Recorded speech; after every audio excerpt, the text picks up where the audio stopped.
अस्सलाम वालेकुम स्टूडेंट्स। आज हमारा तीसरा लेक्चर है जो हमारा कोड है अल्लामा इकबाल ओपन यूनिवर्सिटी का 6508, क्योंकि मैं ख़ुद भी अल्लामा इकबाल ओपन यूनिवर्सिटी का इस कोड का ट्यूटर हूँ। तो यही मेरा प्लान है कि मैं अपने स्टूडेंट्स को अगर यहाँ उन तक बात पहुँचे तो वो इस कोर्स को कॉम्प्रीहेंड कर लें, उसको परसीव कर लें कि इसमें क्या चीज़ें हैं।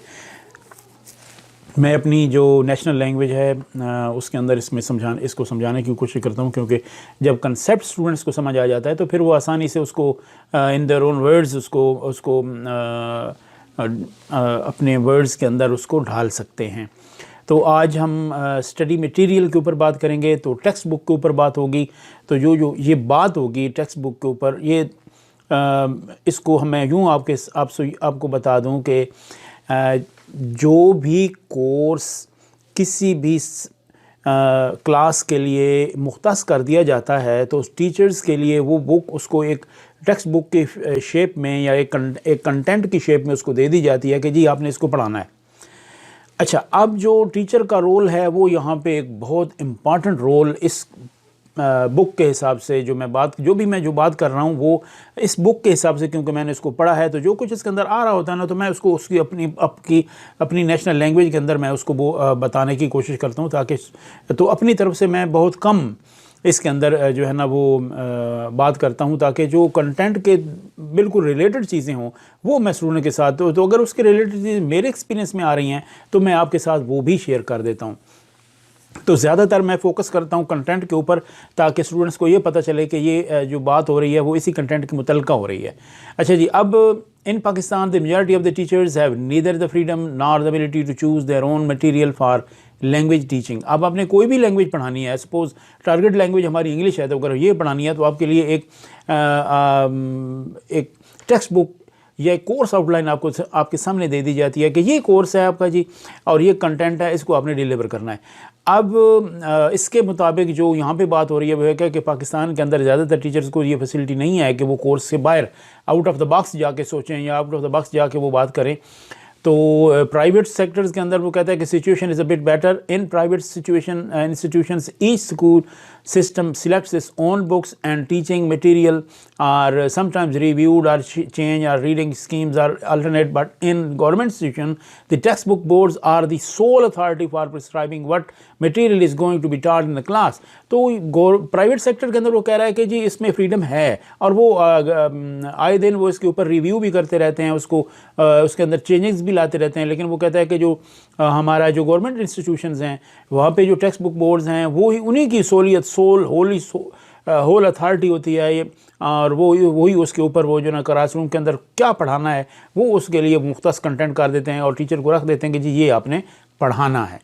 अब there are no option alternatives and changes are infrequent. For example the English compulsory text books have not been change for over 3 decades। वो कहते हैं 30 साल से इंग्लिश की टेक्स्ट बुक को तब्दील नहीं किया गया। Not only do the topics in this books become outdated and far removed from the current situation, teachers also find it boring to go through the same text again. तो वो कहते हैं कि 30 साल से जो टीचर्स हैं वो एक ही कंटेंट पढ़ा रहे हैं और हत्ता कि वो कहते हैं कि टॉपिक भी जो है ना वो एक जैसे ही चल रहे हैं।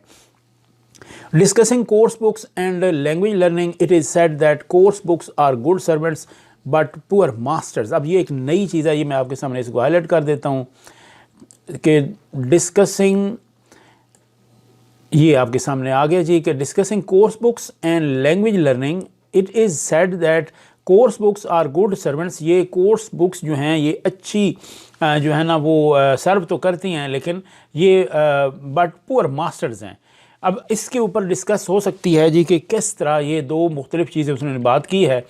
That is why no teacher should permit the course book to set the objectives let alone allow teaching the course book to be objective. वो कहता है कि अब वजह यहाँ पे यही है कि जो टीचर है उसको इजाज़त should permit, the teacher should permit that no teacher should permit the course book to set the objectives, के किसी भी टीचर को ये इजाज़त नहीं है कि वो कोर्स बुक के हिसाब से उसके ऑब्जेक्टिव्स जो है ना वो सेट करे। Let alone allow teaching the course book to be objective. तो वो जो बुक कंटेंट के अंदर है वही उसका ऑब्जेक्टिव है। वो खुद जो टीचर है वो अपने अलग ऑब्जेक्टिव इसके ऊपर वो कहता है कोई सेट नहीं कर सकता कि क्योंकि मैंने ये लैंग्वेज पढ़ानी है, सपोज मैंने इंग्लिश पढ़ानी है, तो मेरे ऑब्जेक्टिव ये हैं। तो teachers who express their teaching objectives in terms such as finishing unit number 16, doing the first 8 chapters और reaching page number 81 are acting as servants of the course book rather than its masters. तो वो कहता है कि ये जो teachers होते हैं वो करते क्या हैं या उन्हें करना क्या पड़ता है कि वो बच्चों को ये कहते हैं कि जी हमने आपको यूनिट नंबर 16 पढ़ाना है, उसका चैप्टर नंबर फलां पढ़ाना है और उसका पेज नंबर फलां तक हमने आज आपको 81 तक पढ़ाना है। तो यूँ लगता है कि जो टीचर्स हैं वो उस बुक के सर्वेंट होके रह गए हैं, उस बुक को फॉलो करने लग गए हैं या उन्हें करना पड़ता है। तो इस हिसाब से इसको हम कहते हैं कि वो treated only as a help for. अगर अच्छा अब ये थोड़ी सी मैं यहाँ पे बात आपको दोबारा कर दूँ कि इस लाइन के ऊपर आप दोबारा आ जाएं कि teacher should permit the course. अच्छा, the teachers who express their teaching objectives in terms such as, ये चीज़ पर are acting as servants of the course book. तो वो यूँ लगता है कि वो जो टीचर्स हैं वो कोर्स बुक के सर्वेंट्स हैं rather than masters of course book. क्योंकि टीचर जो है वो तो कोर्स बुक, उसके सामने एक चीज़ आ गई, वो मास्टर है, लेकिन अब क्योंकि उसको फॉलो करना पड़ रहा है वो अपने ऑब्जेक्टिव सेट नहीं कर सकता, इसलिए वो यहाँ पे वो कहता है कि जी ये गुड सर्वेंट तो टीचर हो सकता है लेकिन वो जो है ना वो गुड मास्टर नहीं बन सकता। तो ये इस कंटेंट के अंदर जो कुछ आ रहा है, तो इसी को मैं आपके सामने जो है ना वो अपनी नेशनल लैंग्वेज के अंदर ट्रांसलेट करके आपके सामने रख रहा हूँ ताकि आपको बात की समझ आ जाए। The course books should be treated only as help for teaching language but they are only one kind of input that is use for language learning. अब वो वहाँ पे एक बात, अब यहाँ पे वो एक सजेशन दे रहा है। पहले उसने बात किया कि यूँ हो रहा है, तो अब यहाँ से एक वो सजेशन ये दे रहा है कि course book should be treated only as a help for teaching. क्योंकि टीचर ने पढ़ाना है तो टीचर के लिए कोर्स बुक्स को एक हेल्प होनी चाहिए कि जी ये चीज़ें हैं, इस तरीके से आपने इस चीज़ को लेना है और ये टॉपिक्स हैं। तो आप but rather than following the same topics and the same chapters and what are the questions can be derived from it and thus ask the students to answer these certain questions, ये करने की बजाय teachers को तो यूँ होना चाहिए कि ये एक ऑब्जेक्टिव्स हैं, उस ऑब्जेक्टिव मुताबिक ये एक लेसन आ गया है जी या चैप्टर है, तो आप उस हिसाब से अगर वो कोई और एग्जांपल्स लेना चाहता है तो वो ले सकता है और वो कुछ अपनी तरफ से ऐड कर सकता है। तो वो इस हिसाब से ये कहना चाह रहा है इस कंटेंट के अंदर। Since learners' interest, proficiency level and needs vary from year to year, teachers have to devise activities and material to supplement the shortcomings in the textbook। अब वो कहता है कि टेक्स्ट बुक के अंदर जितनी भी कमियां हैं या इसके अंदर कुछ भी शॉर्ट कमिंग्स हैं उसको सप्लीमेंट करने के लिए, उसके अंदर बेहतरी लाने के लिए वो टीचर को इतना इख्तियार होना चाहिए कि वो नई नई एक्टिविटीज़ डिवाइस करे, उसके मुतल्लिक़ वो मटेरियल को कलेक्ट करे और वो इसके हिसाब से जो उसको बेहतर लगे वो उसके हिसाब से उसके अंदर कुछ ऐड कर ले। Secondly, the lessons are the units in the book should not be look upon as a sole ends in themselves but as a means of training learners to use language independently।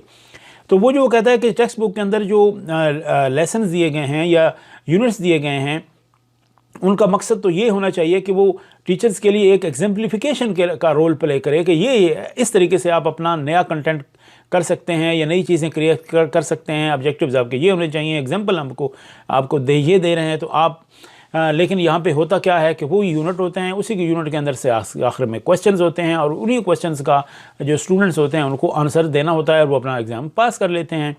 Thirdly, the teachers themselves need to escape from tyranny of the textbooks by introducing a variety in their teaching mode through evaluation and adaptation of prescribed material। अब यहाँ पे वो तीसरी बात ये कर रहा है, the teachers themselves need to escape from tyranny of textbooks by introducing a variety। अब वो टीचर्स को कहता है कि यहाँ पे राय दे रहा है ना कि वो उन्हें खुद इस बात को समझना चाहिए या उसके अंदर एक ज़रूरत को महसूस करना चाहिए, need to escape from the tyranny of the text book. वो टेक्स्ट बुक की ये जो मोनोटनी है, ड्राइवनेस है, वो उससे निकले by introducing a variety in the teaching mode और अपनी टीचिंग मेथोडोलॉजीज़ के अंदर, टीचिंग कंटेंट के अंदर, टीचिंग जो है ना एग्जाम्पल के अंदर वो नई नई वैरायटी लेके आए और उसको और अपने स्टूडेंट्स को एवेल्यूएट कर सके और मुख्तलिफ़ किस्म के मटेरियल को वो ख़ुद से तजवीज़ कर सके कि जी अब मेरे हिसाब से क्योंकि मैंने लैंग्वेज पढ़ानी है तो इसके हिसाब से ये चीज़ अब हो सकती है। तो यहाँ से आगे वो ये बात करता है कि there are 4 principles for evaluating course book. आपने किसी भी कोर्स बुक को इवेल्युएट करना है तो उसके 4 असूल वो कहते हैं नीचे दिए गए हैं। Relating teaching material to your aim and objectives. आपके बीइंग ए टीचर, आपके जो एम्स हैं और आपके जो ऑब्जेक्टिव्स हैं या आपके जो कोर्स के ऑब्जेक्टिव्स हैं, उसके हिसाब से क्या वो जो मटेरियल उसमें दिया गया है, टीचिंग मटेरियल, क्या वो रिलेट करता है। एक, be aware of what language is for and select material for students, effective use of language for their purpose. Be aware of what language is for, अब ये देखना है आपने कि किस लैंग्वेज के लिए ये कोर्स मुरतब किया गया है, और and select material for students, और वो जो मटेरियल स्टूडेंट्स के लिए वो जो मटेरियल सेलेक्ट किया गया है क्या वो लैंग्वेज पढ़ाने के लिए, उस मकसद को पूरा करने के लिए इफेक्टिव है। Number 3, keep your students learning needs in mind. आपने ये भी रखना है जहन में कि आपके स्टूडेंट्स की ज़रूरियात क्या हैं। क्या सिर्फ इम्तिहान को पास करना ज़रूरत है या लाइफ के अंदर उन्हें कामयाबी हासिल करना भी उनकी कोई ज़रूरत का हिस्सा है। Consider the relationship between language learning and process and the learner. तो वो कहता है कि जी आपने जब टेक्स्ट बुक को इवेल्युएट करना है तो चौथा पॉइंट ये है कि consider the relationship between language के दरमियान द लर्निंग प्रोसेस, और वो जो लर्निंग का एक प्रोसेस है स्टूडेंट्स का, और जो लर्नर है, जो स्टूडेंट्स बताते खुद है, उसके दरमियान जो एक रिलेशनशिप है उसको भी आपने जहन में रखना है कि ये जो चीज़ें जब आप करते हैं तो क्या हमारी जो कोर्स बुक है वो इसको हमें हेल्प करती है कि नहीं। तो यहाँ तक ये बात इसने की है। नीचे हमारे सामने आ रही है जी relation teaching material to aims and objective. इसके अंदर भी यही बात आ रही है कि आपके जो एम्स और ऑब्जेक्टिव्स हैं उसके हिसाब से आपने ये देखना है कि आपकी जो कोर्स है क्या वो आपके ऑब्जेक्टिव्स को पूरा कर रहा है। ठीक है जी, और इसके अंदर कुछ ऐसी चीज़ तो नहीं है कि आपके ऑब्जेक्टिव्स और हैं और लेकिन कोर्स जो मुरतब किया गया है उसके अंदर डेफिशिएंसी है। तो ये चीज़ इसको भी आपने जहन में रखना है। तो यहाँ पे वो बात कर रहा है कि meaningful use of the language. तो यहाँ ये बात थोड़ी सी अहम है। The real aim of language program should be to bring learners to the point where they can use the language effectively and meaningfully. तो वो कहता है कि असल मकसद क्या है कि जो लर्नर है जिसको लैंग्वेज पढ़ाई जा रही है वो उस लैंग्वेज को मौसर तरीके से समझ सके और उसका इस्तेमाल कर सके। तो while evaluating a course book, teachers need to see what varieties of text have been given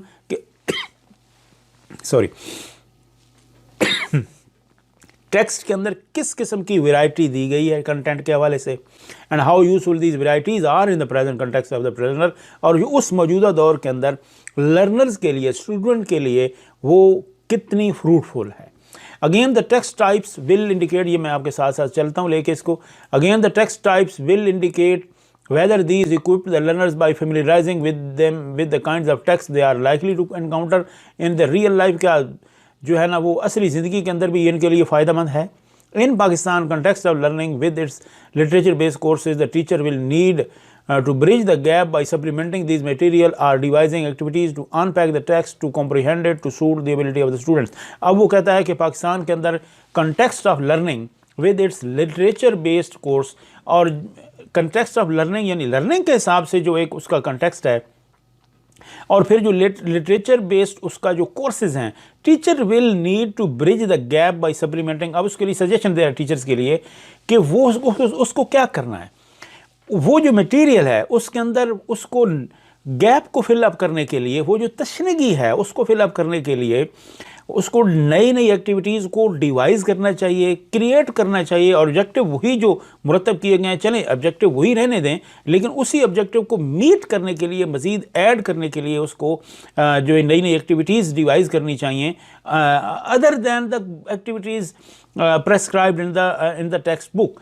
तो वो क्या होगा, उससे एक ताजगी आएगी और स्टूडेंट्स के अंदर वो जो ड्राइवनेस का या मोनोटनी का जो एक इशू है वो भी इसमें हल हो जाएगा। अब वो कहता है कि devising activities to unpack the text of comprehension to suit the ability of the students. तो वो कहता है कि वो जो टेक्स्ट की कॉम्प्रीहेंशन है उसको वो ज़रा थोड़ा आउट ऑफ द बॉक्स जाके सोचे और नई नई एक्टिविटीज़ को डिवाइस करे, और ऑब्जेक्टिव वही जो ऑब्जेक्टिव डिवाइस किए गए हैं नेशनल लेवल पे या उस बुक के हिसाब से या उस यूनिट के हिसाब से उसको पूरा करने के लिए वो नई एग्जांपल्स लेके आए और उसके ऑब्जेक्टिव्स वही रहें। तो इस तरीके से वो कहता है कि इस गैप को ब्रिज के तौर पे लिया जा सकता है, उसको फिलअप किया जा सकता है। उम्मीद है स्टूडेंट्स आपको आज के इस लेक्चर की समझ आ गई होगी। तो इंशाल्लाह नेक्स्ट लेक्चर के ऊपर हम बात करेंगे तो मैं रोज़ाना की उसके ऊपर इसी बेस के ऊपर बात करता हूँ।